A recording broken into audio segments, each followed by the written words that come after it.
Hi everyone. Notes 1.5 are in multiplying and dividing fractions, which is actually a little bit easier than adding and subtracting fractions because we don't have to get a common denominator when we're doing this.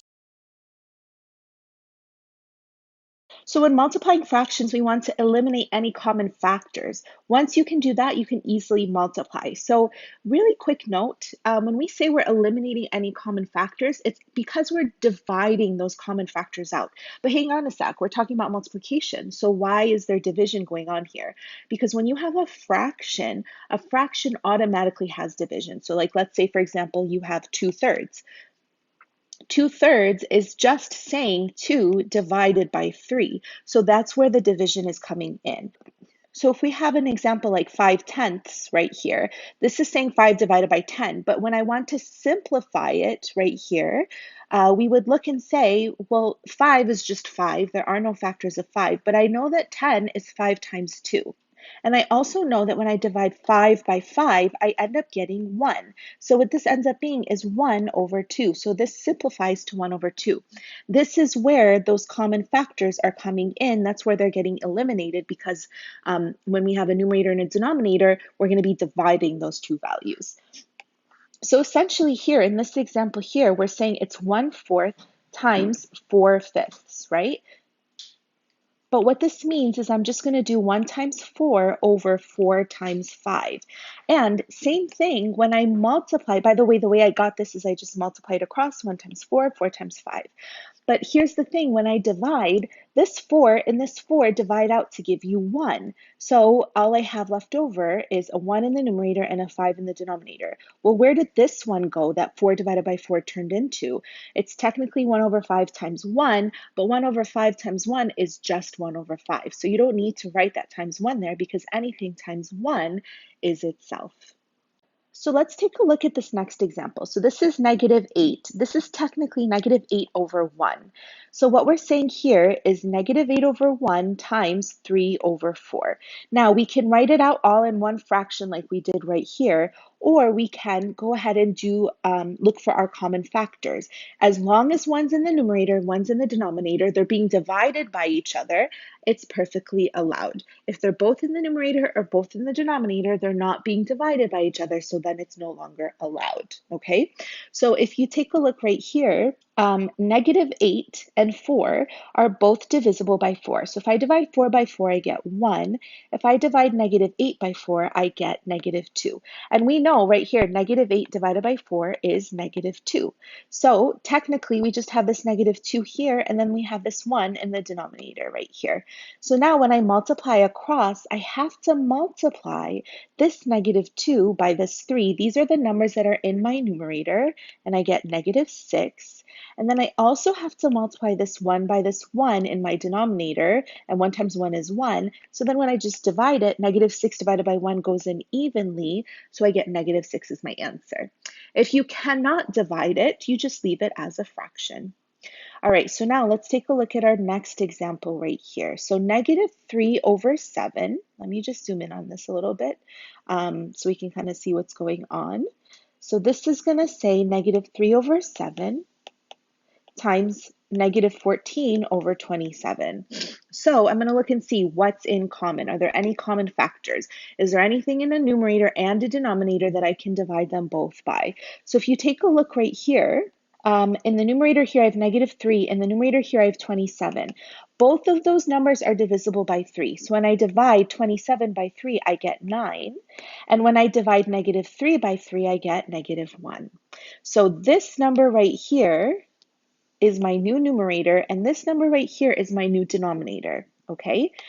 Also, if I look and see, I can say, oh, 7 and -14 are both divisible by 7. 7 divided by 7 is 1, and -14 divided by 7 is -2.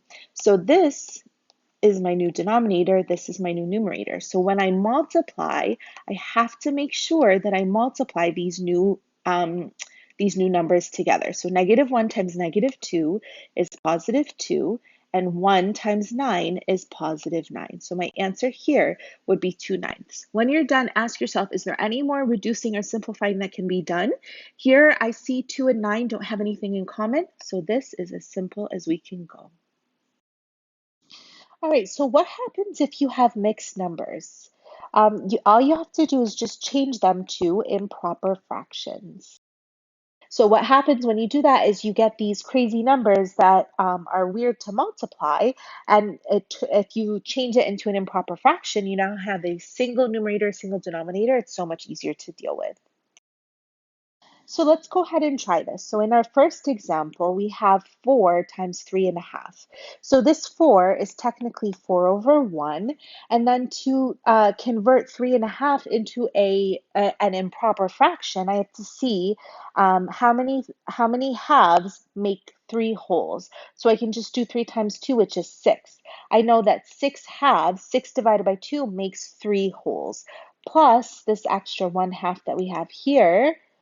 And so when I add that together, you get 7 over 2. So this is times 7 over 2. Now I can go ahead and see, is there anything here in common that I can reduce or cancel out? So if you look here, 4 and 2, one's in the numerator, one's in the denominator. Remember, they cannot both be in the numerator, they cannot both be in the denominator. 4 and 2 are both divisible by 2. So 4 divided by 2 is 2, 2 divided by 2 is 1. Now I can go ahead and just multiply what's left over. So in my numerators, I have 2 times 7, which is 14. In my denominators, I have 1 times 1, which is 1. And so 14 divided by 1 is just 14. Now, if you wanted to, once you do 2 times 7, you can just say the answer is 14, because if we have denominators of 1, that doesn't really change our number. Okay, in our next example, we're just going to copy down this -4 over 9, okay? But I need to change 5 and 2/5 into an improper fraction. So I need to write this 5 in terms of fifths. So 5 times 5 gives me 25.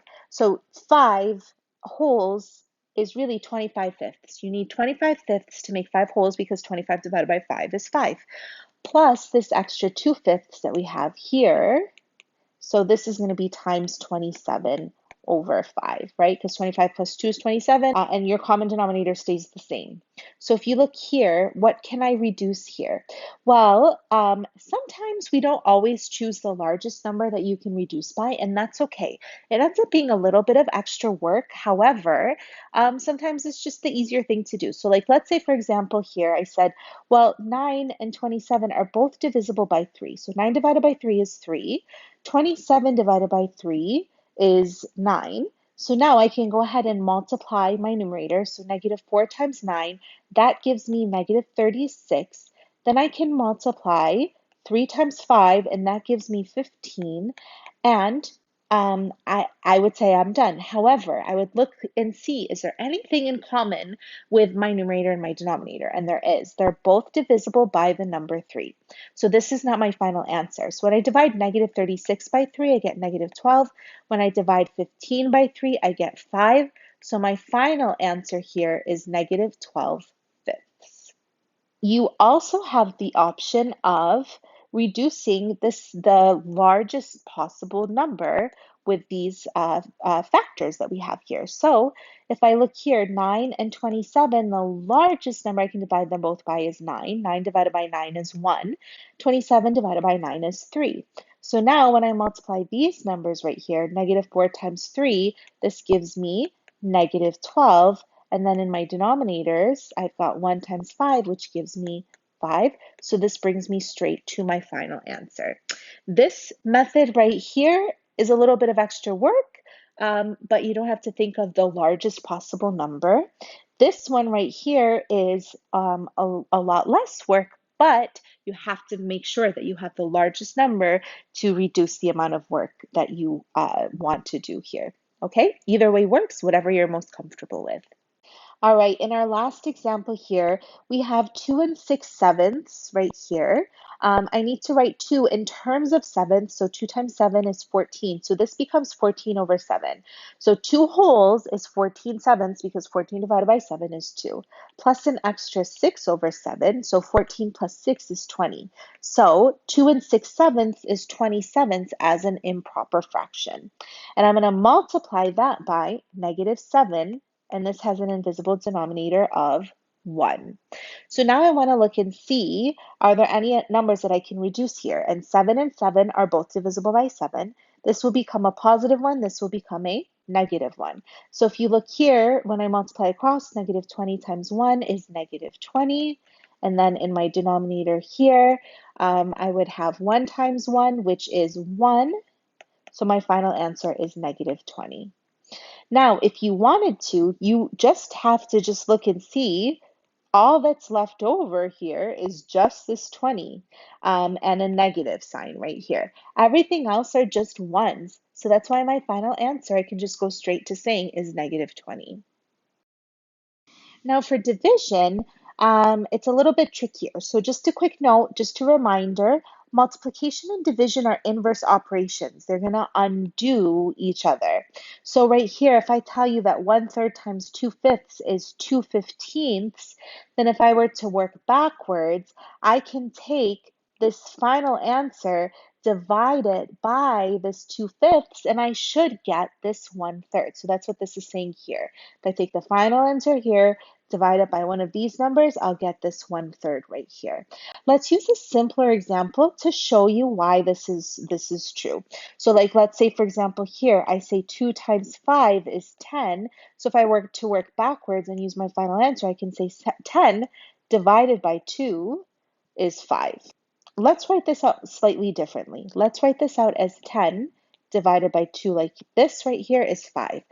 But essentially, when we divide 10 by 2, we're pretty much saying 10 times 1/2, half of 10. When I'm dividing by 2, I'm taking half of 10. And that's why this right here ends up being 5.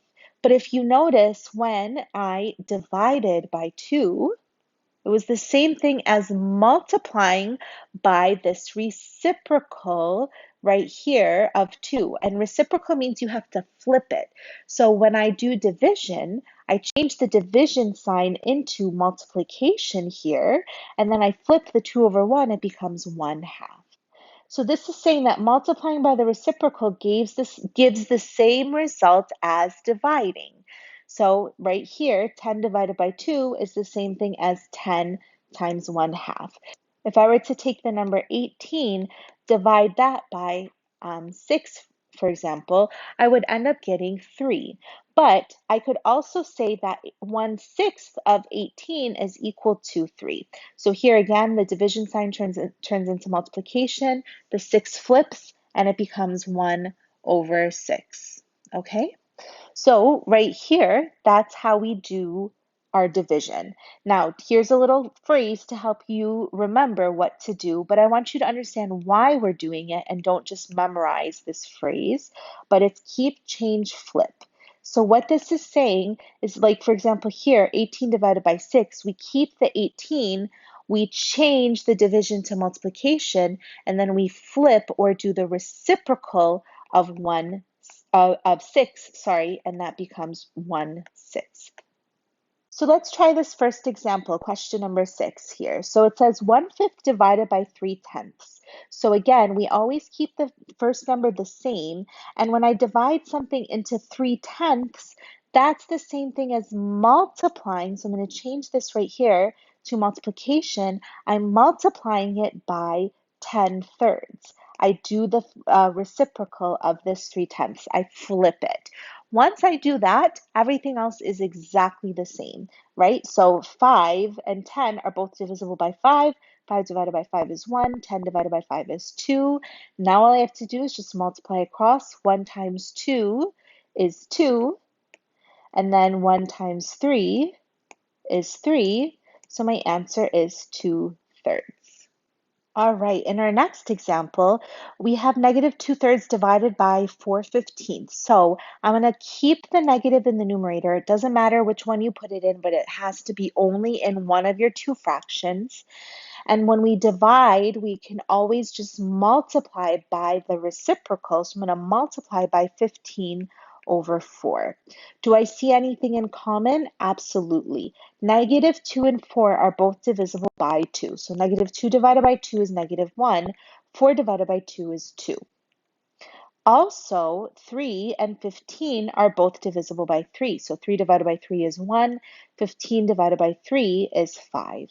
Now I can go ahead and multiply what's left over here. So when I multiply -1 by 5, I end up getting -5. And when I multiply this 1 by 2, I end up getting 2. So my final answer is -5/2. In the next example here, I need to change this number into an improper fraction. So I'm going to ignore the negative for right now. 1 times 9 is 9. So 1 whole is 9/9 plus an extra 2/9. So this is 11/9. And then I'm going to copy the negative down here. And I'm going to write this as divided by, and I don't do the reciprocal until I get an improper fraction.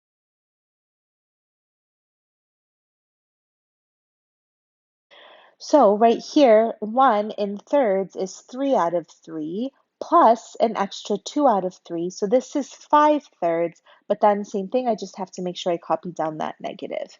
Now I can go ahead and use the or multiply by the reciprocal. So I keep the -11/9, change this to multiplication, and then I'm going to change this to 3 over -5. And then I'm going to look and see what can I simplify or reduce.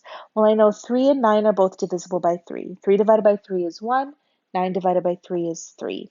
And then -11 and -5 don't have anything really in common, so I can go ahead and multiply across. So -11 times 1 is -11, and then 3 times -5 is -15.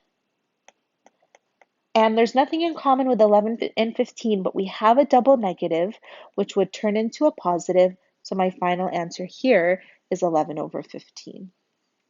All right, one more example and then we are done with this video. So here, if you take a look here, we don't have to change anything to improper fractions. So the 4/9 stays 4/9. We can change the division to multiplication, and then I can just flip this over. I can do the reciprocal, so it becomes -15/8.